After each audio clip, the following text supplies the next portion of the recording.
then billion-dollar companies want to sign you for this product or that product, and money and power. It's very addictive, and it will definitely keep you away from God, because if you have all those things, you're like, what's God for?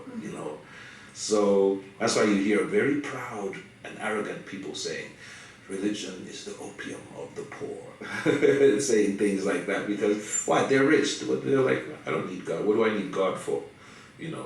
Not, and it's arrogance, because they don't understand the air they're breathing. That's also God. The food they eat and swallow and the energy that is provided, that's also God's provision. So if God is removed from the equation, they don't understand what that means. Yeah.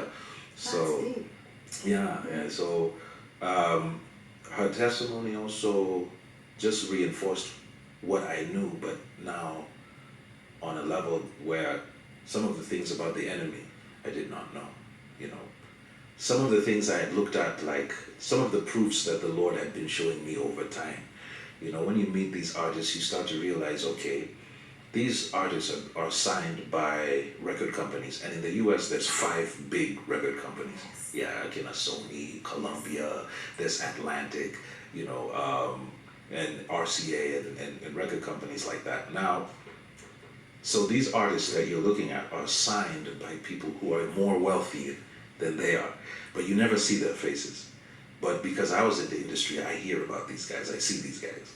So, and I'm following and I'm saying, hey, these guys are Jews. Jewish American, Jewish Israelis. I'm wondering, why are Jewish Israelis signing black hip-hop artists in America to sing about shooting each other and killing each other? Yes. Bust a cap. Yes. and having sex with women and dropping them. These girls are getting pregnant and having abortions. Yes. Why are Israeli Jews, like guys like Leo Cohen? Leo Cohen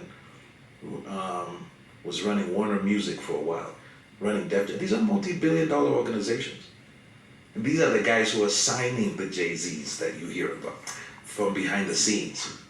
So what the news will show you is the rapper. They're saying these rappers, they promote violence, they promote this, and that. Yeah. I hit them up. But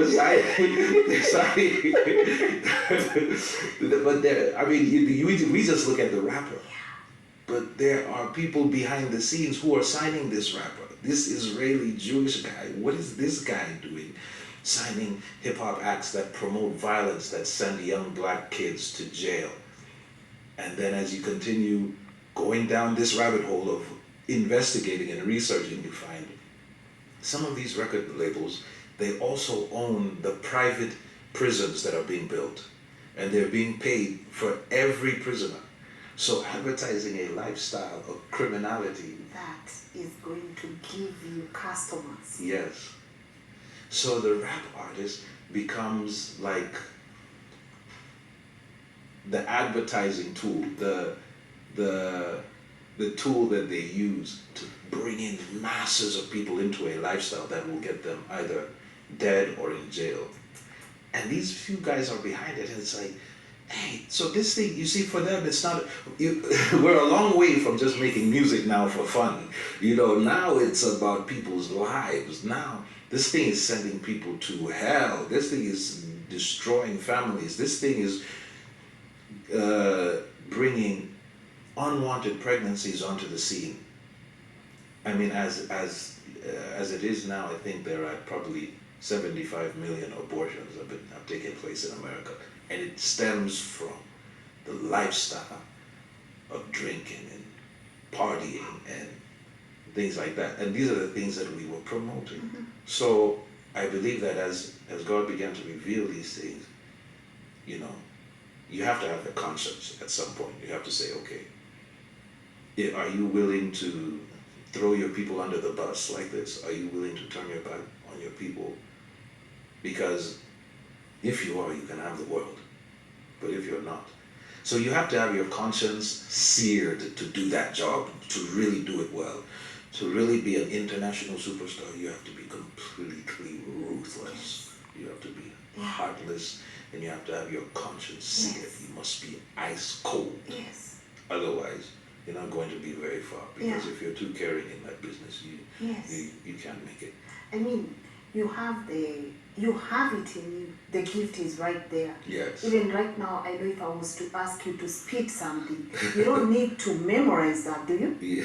I can do it. You I can? can, yeah, Oh, can you? I can do it. Okay, you can. You know, in the beginning now, God Yes. created Adam and Eve, and Adam took Eve, and Eve conceived and bore seeds by the name of Abel, but before him was born Cain, both of whom had the blood of Adam flowing through their veins, the first brothers on earth, brothers by birth, the same mother. One became jealous and the other was slain. Because of the pain that Cain felt, he made his brother die, and his mama cried, and this was the first homicide. But before this, when Adam and Eve were in the garden, the serpent came calling her name, begging her pardon. He asked her of what the master said of the tree, and she replied this day she would try, that she would die. He told her a lie. See, he made the woman decide.